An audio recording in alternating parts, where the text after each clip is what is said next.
We're used to hearing the legend, the Navy SEAL, fearless and elite, jumping out of helicopters, kicking down doors, taking out bad guys in the dead of night. The perfect soldier, the Hollywood hero, especially if that SEAL happens to be DEVGRU, the top of the food chain, the unit that doesn't officially exist, but is rumored to handle the stuff that would give James Bond a panic attack. But there's a part of the story no one likes to talk about, a side that doesn't fit neatly into patriotic ads or recruiting posters. And it's this: what happens to these warriors when the war doesn't end, when it follows them home? Because beneath the adrenaline, the cool missions, and the elite badges lies a brutal truth. Life as a DEVGRU operator isn't a non-stop action movie. It's a physical and psychological gauntlet that never really lets up. Forget the Hollywood ending. These guys go from dodging bullets in Iraq and Afghanistan to battling something even more dangerous, an invisible war inside their own heads. Nightmares, rage, memory loss, a bottle a night just to sleep. That's the real post-deployment routine. And for many SEALs, like Marcus Capone, Matty Roberts, and DJ Shipley, it wasn't the enemy that almost killed them.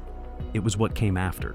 They'd survived the battlefield, only to find themselves at war with their own minds.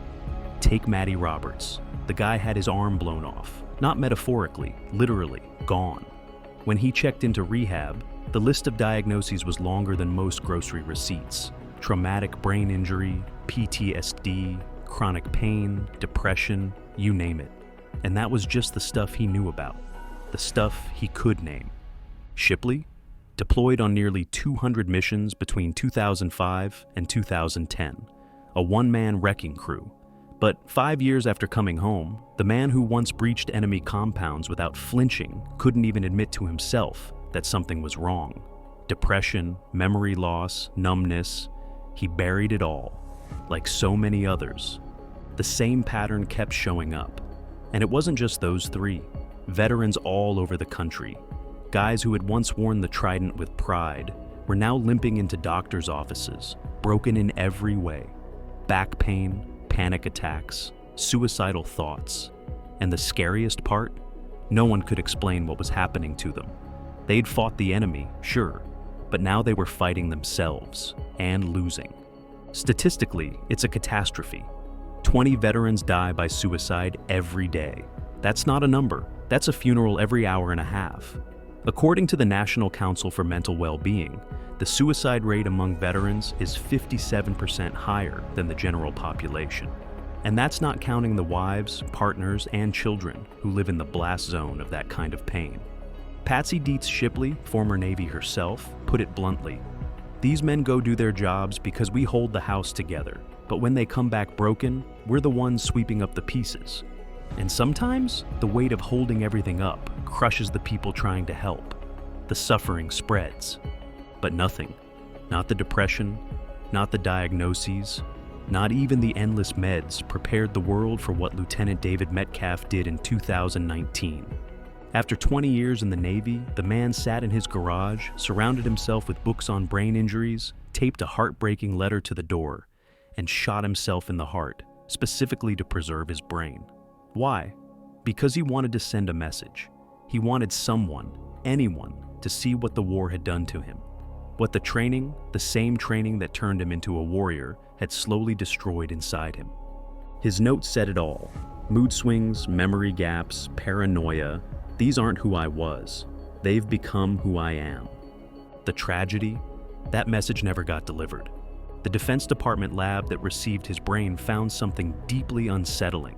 A type of brain damage never before documented, only seen in those exposed to repeated blast waves. Not enemy blasts, not IEDs. Training. Their own weapons. But nobody told the SEAL leadership. The lab didn't call.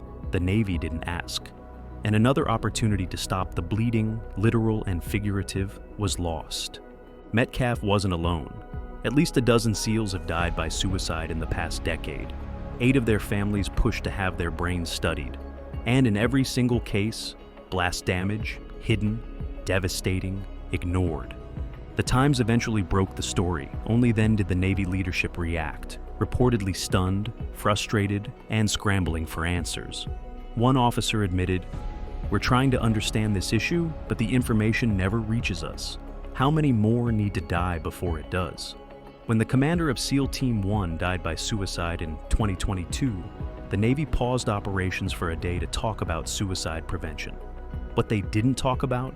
The commander's brain was later found to have extensive blast damage too. A Harvard study from earlier this year scanned 30 career special operators. The more blast exposure they had, the worse their brain scans looked and the worse their lives were.